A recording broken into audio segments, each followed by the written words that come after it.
ایک صاحب آئے ابھی کچھ دن پہلے, بڑا پیسہ دیا, آپ کو پتا ہے میرے پاس کوئی پیسے والا ہے اور شادی کا تذکرہ نہ ہو, یہ ہوتا نہیں ہے. میں نے کہا کتنی اتنا پیسہ؟ کہہ رہے ہیں یار ایک ہی بیوی ہے. میں نے کہا اللہ نے تو آپ کو اتنا پیسہ دیا. کہہ رہے ہیں یار میرا پیسہ آیا ہے, میری بیوی نے غربت میں, بہت سخت غربت میں میرے ساتھ 10 سال گزارا کیا ہے, 10 سال. اب میرے پاس پیسہ آیا ہے, رشتے بھی آ رہے ہیں, تو میں اب اس کو دکھ نہیں دینا چاہتا. سمجھ آ رہی ہے بات کہ اس نے 10 سال انتہائی قسمہ پرسی میں میرے ساتھ گزارا کیا ہے, تو اب میرے پاس پیسہ آیا تو میں اس کو اس کی وفا کا بدلہ دینا چاہتا ہوں. ورنہ وہ چاہتی تو اس وقت بھاگ جاتی, کیونکہ مالدار گھرانے سے آئی تھی اور غربت میں میرے ساتھ گزارا کیا.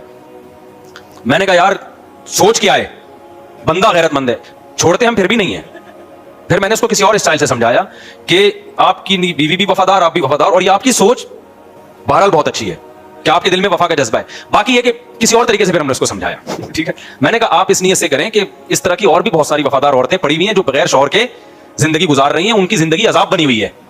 تو آپ اپنی بیگم کو سمجھائیں کہ تمہاری وفا کو جو ہے میں سلام کرتا ہوں, اور میں مفتی صاحب کے مشورے پر مزید 3 شادیاں معذرت کے ساتھ کر رہا ہوں, لیکن ان تینوں کو آپ پہلے بتا دیں کہ چونکہ میری پہلی بیوی نے غربت مہنگائی میں میرے ساتھ گزارا ہے, تو پہلے سے ان کو بتا دیں کہ میں اس کو اضافی پروٹوکول شادی کے بعد دوں گا جو آپ کو نہیں دوں گا. پہلے سے ایگریمنٹ ہو جائے تو پھر یہ بےدلی نہیں کہلاتی. میں نے کہا کوئی پراپرٹی اس کے نام کر دیں آپ, اور بقیہ تینوں کو یا دوسری کو بتا دیں کہ بھائی چونکہ اس نے غربت مہنگائی میں میرے ساتھ گزارا کیا تو میں اس کی وفا کی قدر کروں گا, اور اس قدر کا کوئی اماؤنٹ اس کے نام کر دیں, یا اور اس کو تھوڑا ٹائم زیادہ دیں.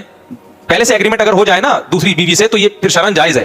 ایگریمنٹ نہ ہو تو پھر تو ظاہر ہے دونوں کے سیم حقوق ہیں, لیکن پہلے سے ایگریمنٹ ہو تو میں نے کس طرح سے تلافی کریں.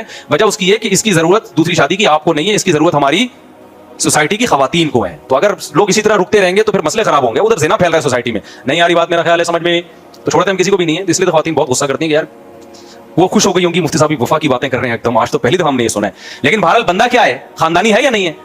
تو وفا جب تک دین نہیں ہوگا میرے بھائی, وفا گئی تیل لینے, صحیح ہے نا, وفا نہیں ملتی کہیں.